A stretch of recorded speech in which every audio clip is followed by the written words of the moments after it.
Hey, good evening, everyone. It is John C. Morley here, serial entrepreneur. Welcome to IFYL Inspirations for Your Life.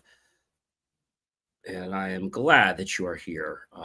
Actually, the IFYL podcast. I'm always saying radio, but it's actually the podcast today. The radio is another segment. And so I want to welcome you. If it's the first time you're here, watching us or listening to us, grab your smartphone, point over the QR code like so. If you're watching us, touch the yellow lips.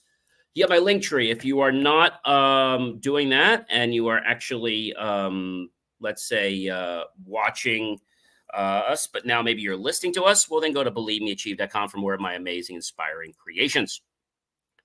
Do want to thank you, whether you're here at 6:30 p.m., 6:30 a.m., 12 noon, 12 midnight, 1 a.m., 1 p.m., doesn't matter what time you're watching. Thank you for making Inspirations for Your Life a daily part of your motivational day. Let's get right into it, everyone, shall we? Understanding Robotic Process Automation to Increase Profits. Series 2 means we're in the second year, show 35, episode number 3. So let's just dive right in, shall we? All right. When we think about our RPA, Robotic Process Automation, who uses RPA today? Well, John, that's an amazing question. Finance departments, human resources, operations, and also customer service. And so finance departments can use it to analyze invoices, determine how late people are paying, decide if terms should be granted to them or removed, or another thing. It can be a guide. It doesn't have to make the decision, but it can just give a human a heads up to, hey, we probably should be alert of this, or hey, they're behind on their bills over 30 days or 60 days or 90 days, whatever it is. Human resources. That process can be a little bit challenging with everything going on. So how would you do that in a way that would actually make sense? And I'll tell you that you can do it by using RPA to simplify the human resource process. How about operations? Operations has a slew of procedures and policies, just like HR does. And if one of them is not kept, well, that could be a real mess into what you're actually going to get, because you won't have consistency being adhered to. And that, believe it or not, ladies and gentlemen, is a very, very big problem. All right. So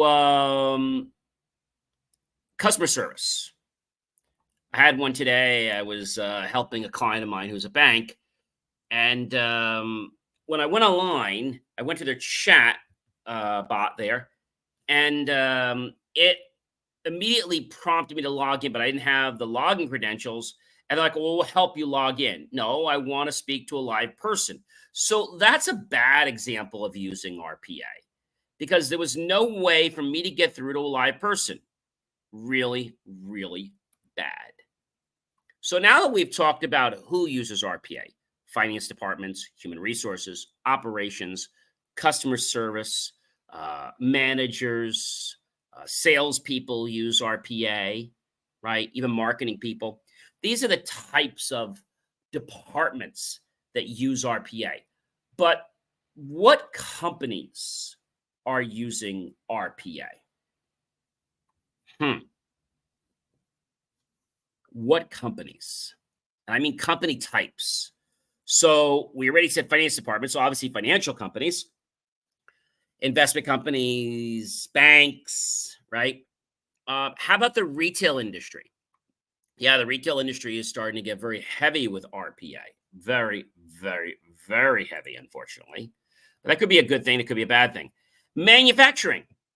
There are so many caveats to manufacturing that I think some people get lost in what's actually going on. And they're like, hey, what do I do? How do we stay in compliance? Maybe even like drug companies, because they have very strict tolerances to be able to stay within a compliancy, right? Fulfillment houses or distribution centers, food and hospitality, healthcare. Now, when we talk about food and hospitality, I do want to invite you to go to believemeachieve.com for more of my inspiring creations, but also to catch our latest set of reels on there. And also an interview is coming up later this week from Orbital Media interviewing Pizza HQ and how they are running a profitable business using RPA to make pizzas. Pretty cool. But when we think of RPA,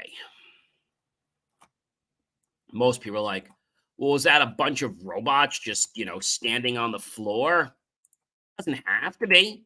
It could just be bots. It could just be software that is automating processes. That's pretty much all it could be. It doesn't have to be that, but that should give you some kind of an idea. What are the tasks that we need to automate? Well, one could be data entry, another one could be customer service inquiries, another one could be verifications. But I think RPA scares many. And the reason it scares people is they just don't know about it. And I remember what I was sharing the other day, it's about getting your culture, your company, your management team, your staff, everyone on board with RPA. One guy had a solution that we should have an RPA lunch day. We all bring a brown bag lunch and we all just hear what management has to say about RPA and what it's going to be doing for the company, and then hear and field questions and comments, and then maybe make a comment. And so maybe people can have a contest to come up with RPAs for the business to become more profitable. And then if we choose yours, we might name the bot or the process after you. That's a pretty cool thing. But I think a lot of people just get gun shy with RPA. So let's see. So why are many people afraid of RPA? Well, I think people are afraid that robots will take away people's jobs. Although robots are designed to take away the jobs that are going to be harmful and, let's say, could put that person at risk, it's not meant to take away people's jobs. Okay. Although the implementation of the RPA might deprive employees of part of their daily work, it should also allow them to focus on other work that can't be done by a robot. But why are people so afraid of automation? It's creating the expectation of fear, which is what? False evidence appearing real among employees. And again, they may lose their jobs or be replaced. What's the negative impact of RPA? Again, we can lose human jobs. And if automation is not managed properly with the right quality assurance, it could result in significant job loss and a negative impact on employee morale. Why do people fear robots so much? That's called robophobia. It refers to anxiety disorder, which causes an irrational fear of robots and, of course, AI, artificial intelligence. And it makes one slightly terrified of the inability to control robots and overwhelms them with all kinds of challenges of machines dominating the future. Why do people think automation is bad? Humans a lot of times don't want change. They like things the way they are. They don't like the idea of automating things. What's the main problem with automation, you might be asking? Worker displacement, as we talked about. Some differences about social culture might change in the company. Okay. And this is a fear for many people. And so the biggest risk that management takes while implementing a robotic process automation, RPA, is that it'll bypass the engagement of the key stakeholders in the automation process.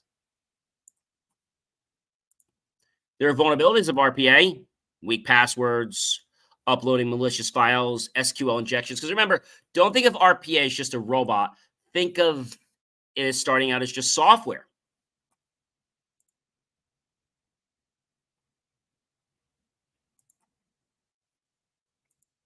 I know that sounds crazy. There's also one called Automationophobia. Automationophobia is the fear of automation, wax figures, and humanoid robots, and audio animatronics or other figures designed to represent humans. And that's uh, automationophobia. Yeah, I know. Say that a million times fast. I think people are scared of robots because of the different movies we watched, like iRobot and things like that. These different movies with Arnold Schwarzenegger, and things like that.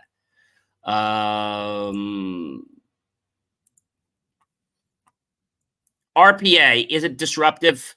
Well, it might seem very futuristic, but now because of a lot of enhancements in robotic process automation, the disruptive innovation is already happening all around the world. And people are afraid of the creepy robot theory. New materials, fabrication methods, cost, complexity, anything they can reason or not reason about. Regulations for the new work environment, because we might have to have a different work environment. Remember, there are different types of robots. We're not going to get into this on this show, but for example, a green robot is a robot that would be considered a collaborative robot. Other colored robots are robots where the robot needs to be working in its own area, not close to humans for safety reasons. Okay. Are there disadvantages of using robots? Sure, there are. They're harder to train than humans. They require a higher investment, and maintenance costs are high. And also, they have safety challenges. So people say to me, John, what are things a robot can't do? Well, they can't do childcare. They're not a chef yet. They're not a tour guide. They're not really a journalist, even though we're hearing some talk about that. They're not an artist. They're not a doctor. So I know that sounds a little crazy. Artificial intelligence is meant to enhance technology, not make people fearful of it. Remember, RPA will never replace your team. It should supplement or augment your team. Be sure that before you implement an RPA process that you ask the right questions. Ask the right questions, you'll get the right answers.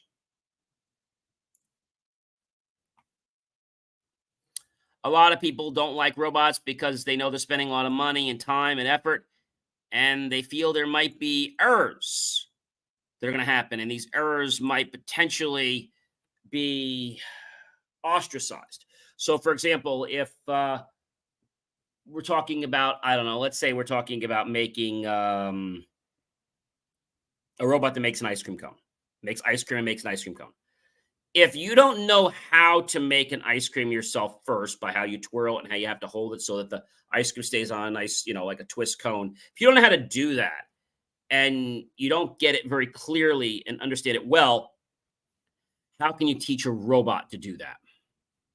And now you suddenly, instead of making 5 or 6 or 7 or 8 or 9 or 10 ice creams, let's say in maybe 15 minutes, now you're making 200 of those. And because you didn't get it right and you didn't know how to actually put soft ice cream on a cone and have that nice little bevel as you hold it with the right angle so it doesn't fall and it stays on the cone, you haven't properly designed a system to do it. Because you don't have a system, you can't automate it. If you can't automate it, you can't scale it. Pretty cool, right? Well, hey guys, I hope you've been enjoying what we've been talking about here, which is using robotic process automation to increase profits. Types of tasks, we can automate: data entry, customer service inquiries. But we have to understand that when we automate the process, the logical reasoning that we're putting in, we have to keep that process very simple and we have to put it into components. We can't make it too overly complex. If we do, we're going to be greeted by failure. Hey guys, I am John C. Morley, serial entrepreneur. It's been an amazing privilege, of course, a pleasure and honor to be with you this fantastic evening. I hope you'll like, love, support the channel. Comment below, tag your friends, colleagues, associates, share this out with everyone you know on social media. Go to believemeachieve.com or scan the QR code and click on help keep our content free at the bottom. Buy my team and I a cup of coffee, a bowl of fruit, or scrumptious plate of desserts. Either way, we'll be grateful with those pennies and dollars you invest into us. We'll put it to new hardware, new technology, new equipment, new software, even new facilities to give you the most jaw-dropping content to empower you to have the knowledge you need to become a better version of yourself. I hope you guys have an amazing night. I'm going to see you guys tomorrow. Be well, everyone.